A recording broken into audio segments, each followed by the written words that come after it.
21st Century Entrepreneurship with Martin Piskarik. You know, it's funny, I'm talking to my screen, so occasionally my leadership group will walk into my office if I don't shut my door, and I shut my door very rarely. But if I don't shut my door, people come Here in and start talking to me. So you have open door policy all the time. But a real open door. Like a lot of times you hear the story of people who have open door policy and it's just BS, right? Absolutely. To me, we work like a family. We're representing other businesses. So we operate, I always say we're at a level 9, where the rest of the world's operating at about a 6. It's like the old, in the U.S. Army, we used to say we get more shit done before 9 o'clock than the rest of the world does all day. Right? Yes. So it kind of, because we represent other business owners, this family called Cogent Analytics, we fight really hard on behalf of other people. So it's that open door means something to folks on my team. Are you still feeling as an entrepreneur, or are you more like C-level now? So I'm a serial entrepreneur, Martin. I'm actually starting another company. I've invested in a group of companies, so I don't think being an entrepreneur will ever leave me. I have built the company, the 5th company I'm about to launches for Christmas time. We built a set of prosthetics for a gaming controller that truly will change the way, I don't know whether you have any children and your children play video games, but this is a prosthetic for the bottom of a video game controller that truly changes the way you hold the controller. There are different levels of entrepreneurship. You really go from that little startup company, an idea, maybe you've got 2, 3, 4 employees.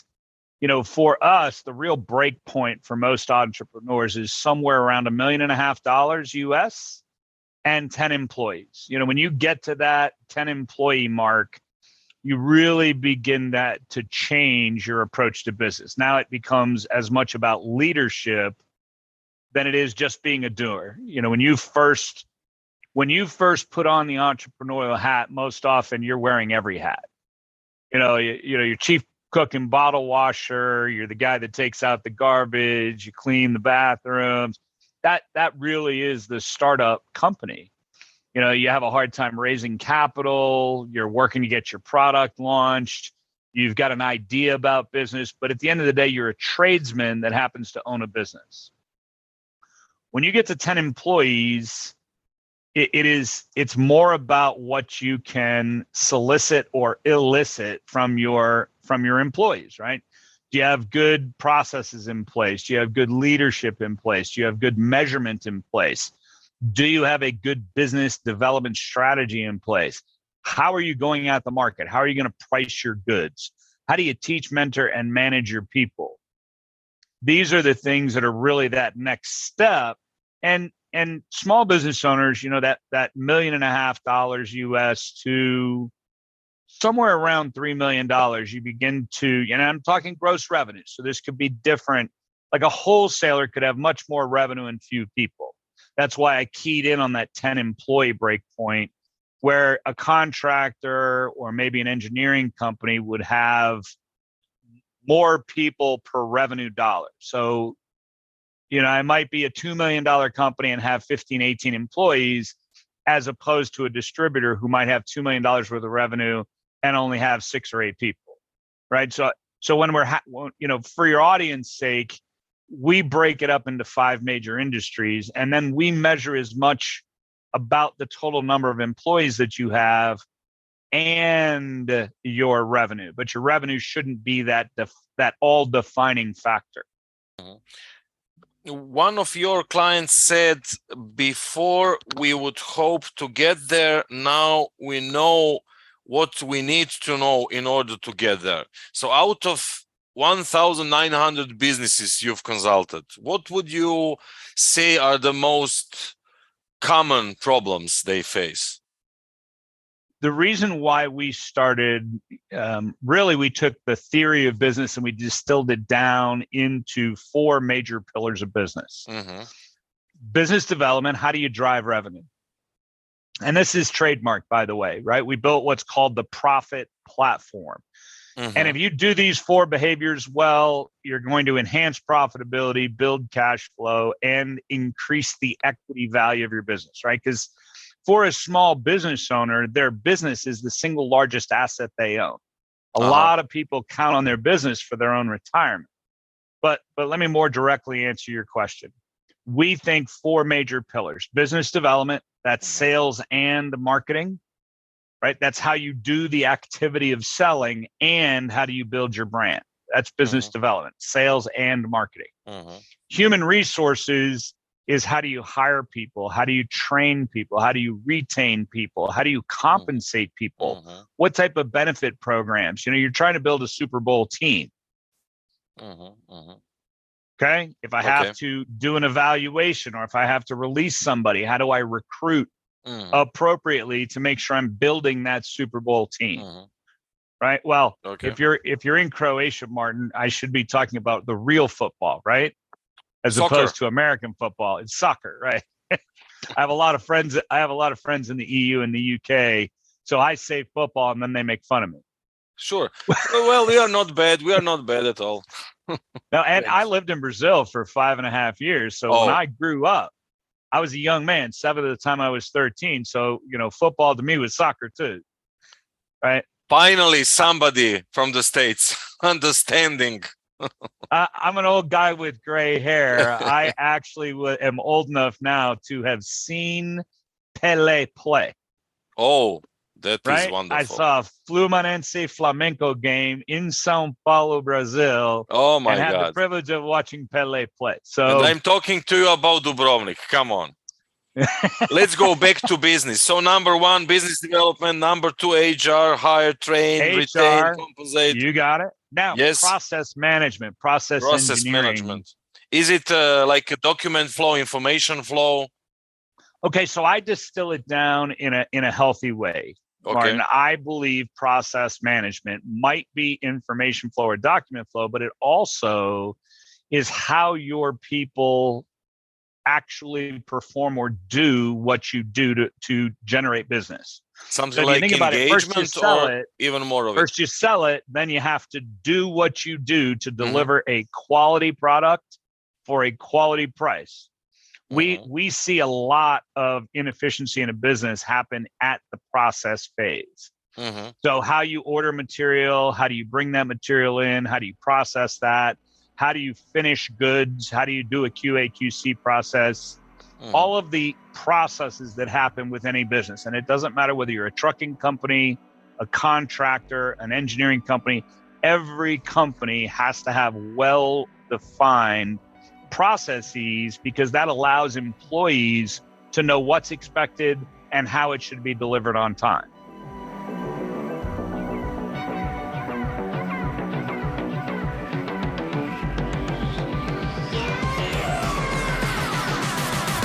In IT terminology, is it about ERPs and warehouse management systems, business intelligence, that kind of things?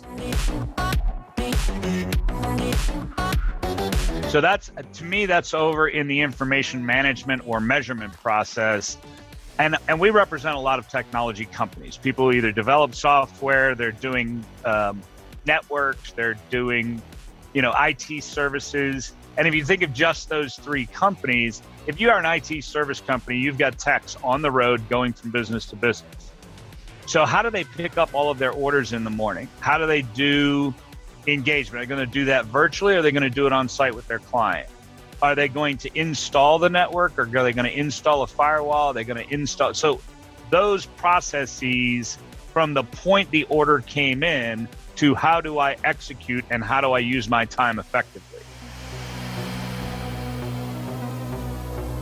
We do consultative work. Cogent, both, but we think that most companies, 99% of all companies have a tech stack. They have some form of CRM, ERP, A lot of companies actually still work off of an Excel spreadsheet, and that's okay, right? If you're a very small company and you don't have the capital to invest in an ERP system, you still have to have some form of controlled process to be able to deliver your goods and services.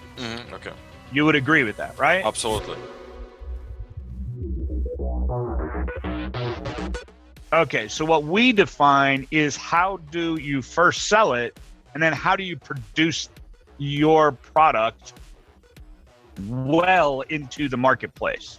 Because the minute you send something out in the market, if you sold something for $100, you have costs to make that. If you don't manage those processes, that $100 sale might cost you $99 to deliver that goods and services. You might have product failure, you might have quality assurance problems, you might have a return and a restock problem. You might have to offer a discount or an abatement to a potential customer because you did not execute internally. That's always a great problem to every company. It doesn't matter whether you're in the EU, here in the States, South America.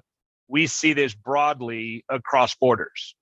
Are there any KPIs that ROI? So that is the last pillar. The measurement pillar is the development of KPIs. And I'm going to share something with you, Martin. This actually is the profit platform that I'm showing to you on screen. Any deficiency in any one of the pillars, business development, human resources, process engineering, and measurement. Now, think measurement is both operational measurement and financial measurement, your profit and loss and balance sheet. Okay. So you have that kind of feedback mechanisms in the system. Any one of the deficiencies that would occur in any one of those four pillars takes away from the thing in the middle, which is called profit. Okay, I understand. The big cake or small cake sometimes. And therein lies the problem. And I've had this conversation for 20 years with business owners. A business owner takes all the risk. They borrow money from the bank, they hire employees, they've got security risk, they've got governmental rules and regulations that they have to adhere to. And most often, business owners, especially entrepreneurs, are underpaid. And when they take a distribution, because remember, 4 people have to get paid before a business owner gets to take theirs. Now, I may take a paycheck, I might get a wage, but the real money in a business is when you get to take that thing called a distribution. Okay? That's excess profit based. But the 4 people that have to get paid before a business owner is allowed to take his, the government has to get paid, i.e., you have to pay your taxes. Then you have to pay the bank, right? Loans, loans, etc. Then you have to pay for growth. And most people forget that growth costs money. When you say pay to growth, is it like a marketing or what was it? What is it? No, it's real true dollars in growth is dollars that end up on your receivable balance, dollars that end up on your payables, dollars that end up on your inventory.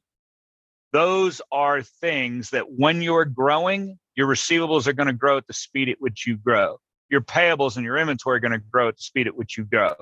Those are soft implications that are occurring on your balance sheet that most small business owners, and again, I've represented clients for 20 years, and they'll say, oh, I just got to sell more. Right? Well, the problem with selling more is you can sell yourself right out of business. So if I've got to pay Uncle Sam and I've got to pay the bank, if I'm not making enough profit in my business, I don't have enough cash flow left over to pay the bank that I borrowed money from. Right? If I'm growing at the same time that I paid Uncle Sam and I had to pay the bank, how much money do I have left over for myself? Right? The last one, the fourth partner that you have in a business called capital expenditure. So if you need to buy a truck, if you need to buy a CNC machine, if you need to buy a tech stack or an ERP system, all of those capital expenditures, if they don't end up on your debt line where you had to borrow money, I bought an ERP system, it cost me $50,000. If I don't have that money laying around, I'm going to go to debt. If I do have that money laying around, well, that's called a capital expense. Now, after all of those 4 people are paid, then the business owner gets to take a distribution because that's what's left over. Right? So I think about your podcast. You've got marketing expense. You've got to find individuals like myself that are going to participate. You've got to market your product. You've got to get listeners so you can get advertisers. So that's how you get your money, right? You have to pay to post your podcast online. You've got to pay to have that service on iTunes. In various applications as well. You got it. Hootsuite. So everybody has to get paid before Martin gets paid. You would agree with that, right? Absolutely. Same thing for most entrepreneurs. And because entrepreneurs are great people, they're honest, they're hardworking, but most entrepreneurs start with a set of values and they start with a trade and they turn that into a business. Nobody really taught them how to run a business. And I've had people with MBAs, Martin, that, worked for a great corporation. They've got a 20-year career, and then they wake up one morning and decide they want to be a business owner. The difference between having a job working for a corporation and being an entrepreneur is, as an entrepreneur, you have to do everything. And if you spent your career, you go to college, you get a job, you spend a career 20 years working for somebody else, most often you got that job doing a thing, not all of the things. So being a business owner is a much more comprehensive role as you begin to grow and you hire people around you to handle some additional responsibilities. And I always say you get to give the hat away, right? Once you give that hat to somebody, you have to then make sure you have good standards, good process, good measurement to ensure that person is supported in participating in your vision. And how hard is it for somebody that was C-level or any other, maybe he came from frontline, I don't know, and one day started as an entrepreneur. So how hard is it, from your experience, for that kind of person to even comprehend the complexity of the overall model and the context they are immersed into? So entrepreneurs are very smart, right? They're very passionate about their business. They're very smart. So I don't want to demean by saying they don't understand. What typically happens, is when you first start your business, you're focused on generating revenue. So you go sell goods, and then you put on your other hat that says, I've got to perform and make sure I deliver to my customer. So those are the two things that entrepreneurs really do first. As their business grows, again, they've got to hire people to be able to take some of those responsibilities.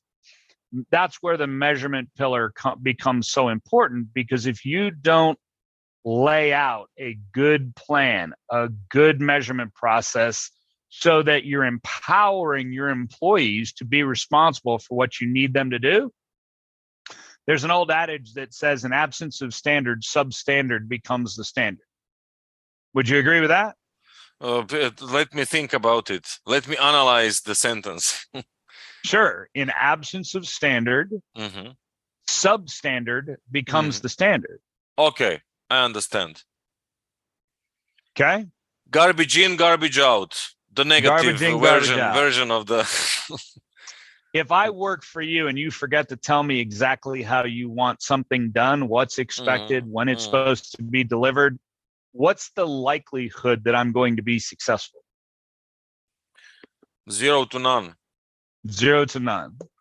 So there you have both process management and the measurement, because measurement shouldn't be about lording over your employees. Measurement should be about empowering employees. You see how it all works together. I make a sale, I hire some people, I've got good process, and then I measure the result. Now I'm able to empower my employees to execute on my processes to deliver goods and services at a profit.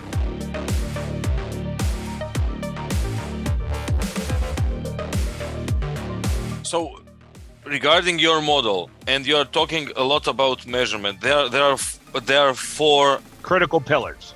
Yes. So business development, HR, process management, and measurement. I suppose there are always measurement in Is all HR as well. aspects. You've got it. Measurement is both operational and financial.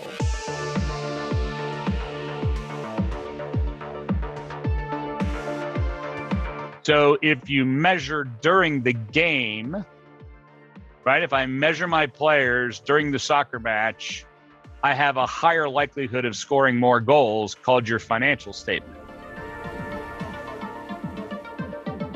The financial statement is the scoreboard. The measurement during the game is really around each role and responsibility that you are dedicating to your employees.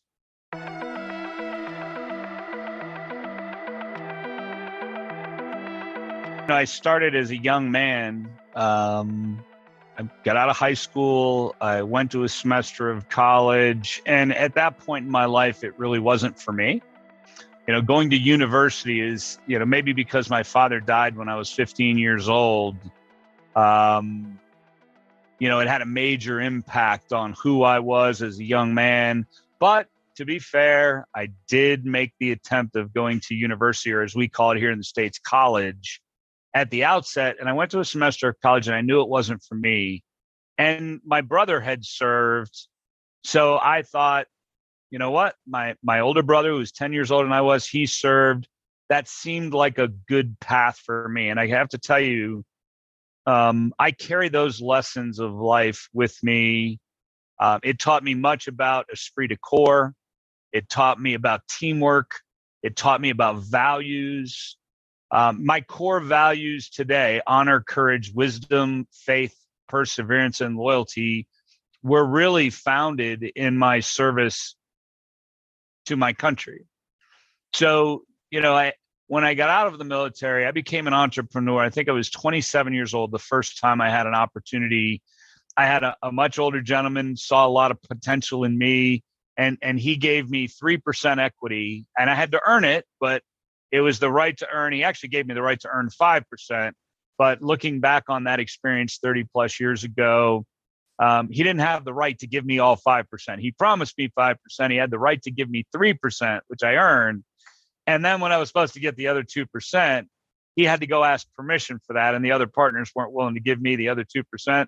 Suffice to say, I left that relationship. Now, I always give that gentleman credit because although he did not have the ability to give it to me when I left, he reached into his own pocket as a function of honor and trued me up. Maybe it wasn't full value, Martin, but he did the right thing. He did the honorable thing. And that too has lasted me the whole of my career. I believe people by and large are good. They intend to good. Now, don't get me wrong. There's plenty of bad people out there, but if you're careful about your relationships and you genuinely live by a set of principled values, I always think it's amazing how many people live up to the standards that you set for yourself. Right. And that's when I look at my different investments that I have today, it's the same principles I apply to leaders within, whether it's Cogent Analytics or Grips or, I look for people that exhibit those same standards, those same principled values, because I know they make for better relationships. I always say Cogent Analytics is a family that acts like a business from time to time. And I have people every single day out of the 176, 177 people that work here at this firm. I'm always proud. We just had a grand opening and we moved into a new facility. And the greatest feedback that I got was how many employees came up to myself and my leadership team and were very, very appreciated, not because we were a great company, but who we were as a great company, that they felt the values of honor, courage, wisdom, faith, perseverance, and loyalty. That was something they could embrace, and it was something they wanted to participate in. They believed that our corporate values matched their own personal values. And then the next thing they would talk about is how we are a family.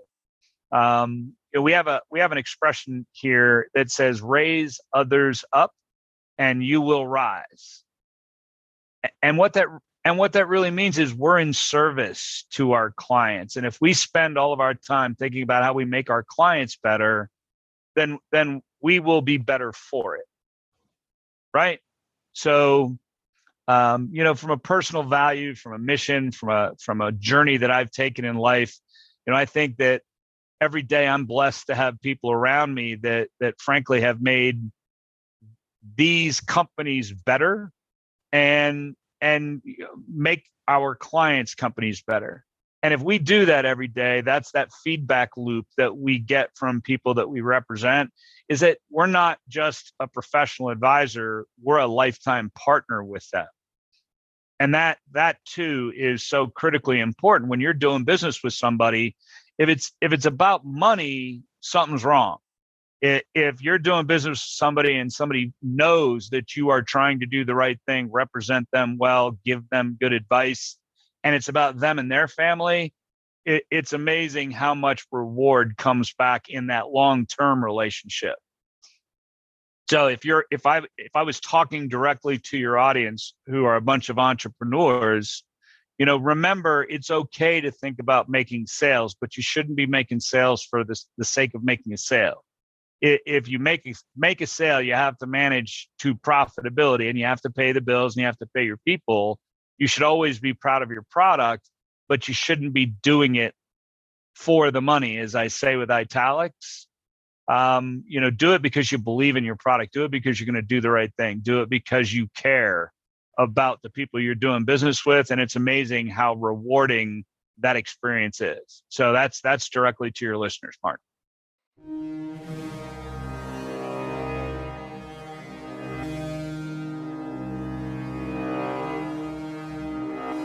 We have a new book coming out. It's called Mission Matters.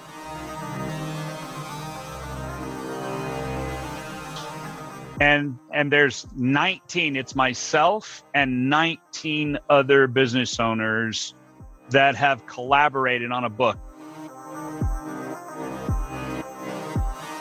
And it's about Mission Matters, and it talks about the entrepreneurial experience.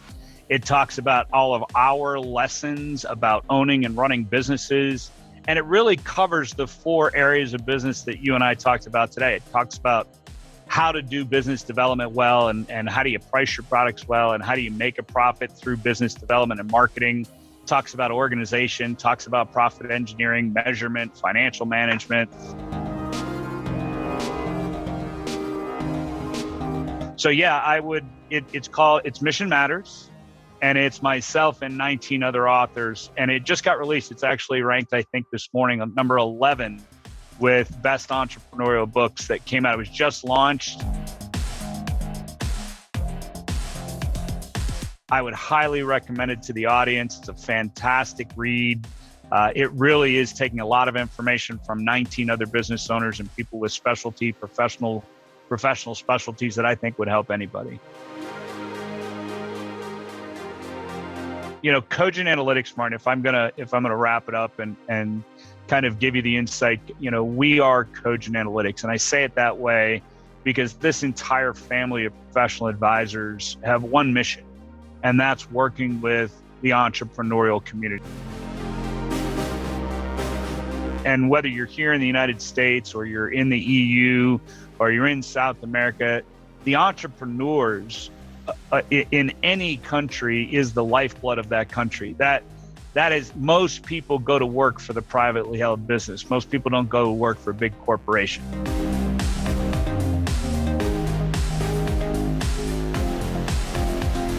So I've made a life out of trying to support the entrepreneurial community because I know it has such an impact on the community, on other businesses. It is, it's my calling. So you say motivational speaker, and I say it's just a belief system. And that's why, so many people here at Cogent Analytics believe we are in service to our clients. So for any of your listeners, if you want to reach out to Cogent Analytics, you can go directly to cogentanalytics.com. We have a lot of thought leadership and proprietary information. You don't always have to reach out to us. We put articles, white papers, case studies, podcasts. There's so much information out there for your listeners. If they're starting a business or they own a business, That content is right there at cogentanalytics.com. We have advisors that talk to small business owners all over the country every single day. Just reach out to 833-4-MY-PROFIT. That's the number 4-MY-PROFIT.